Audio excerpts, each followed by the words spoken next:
4-5 দিন আগে রসিদই দেখান। বিক্রি করেন? না না না, যেদিন আনছে সেদিন বিক্রি করেন? এগুলো বিক্রি করি না। কি কি বিক্রি করেন আপনি? আমি ডিজেল বিক্রি করেন আর অন্যান্য ভোজ্য তেল বিক্রি করেন। বৈদ্যুতিক মুদ্রা পেট্রোল অকটেন আপনি না, আনেন না, এগুলো বিক্রি করেন। বিক্রি আমাদের করি। কাছে হ্যাঁ। রিপোর্ট আছে, গোয়েন্দা রিপোর্ট আছে। আপনি হ্যাঁ গতকাল হ্যাঁ। 2000 কত লিটার, হ্যাঁ 2700 লিটার আপনি পেট্রোল অকটেন আছেন। আজকে হ্যাঁ। সন্ধ্যাবেলা আছে 27000 হ্যাঁ।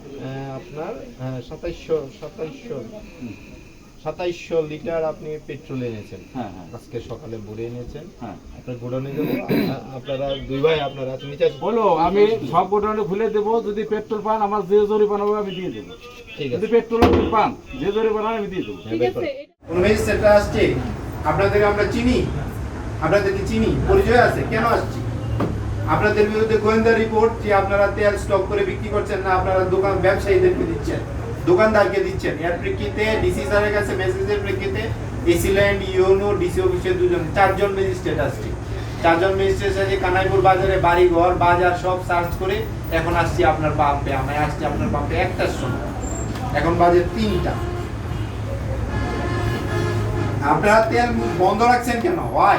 এই দেশে তো এখন একটাই সমস্যা হচ্ছে যে আপনার পেট্রোলের পাম্পগুলো তেল দিচ্ছে না। ওয়াই? আপনি মজুত করবেন কেন? এটা কোথায় আছে আইনে?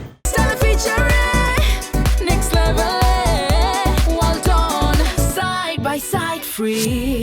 আচ্ছা ভাই শুনেন, এই দেশে আমার কথা শুনেন, আপনারা ডিপো থেকে পাচ্ছেন না বলেই তো এই ক্রাইসিসটা তৈরি হয়েছে। ডিপোতে আপনারা যার পর 12,000 লিটার পাওয়ার কথা, আপনি 8,000 লিটার পাচ্ছেন। এর জন্যই তো এই সমস্যা হয়েছে। এবং এই সমস্যাটা এই দেশে সমস্যাটা হয়েছে এর জন্য আপনারা যারা ব্যবসায়ী দোকানদার তারা সুবিধা নিচ্ছে, আপনারা নিচ্ছেন, যারা মোটরসাইকেলওয়ালা তারা।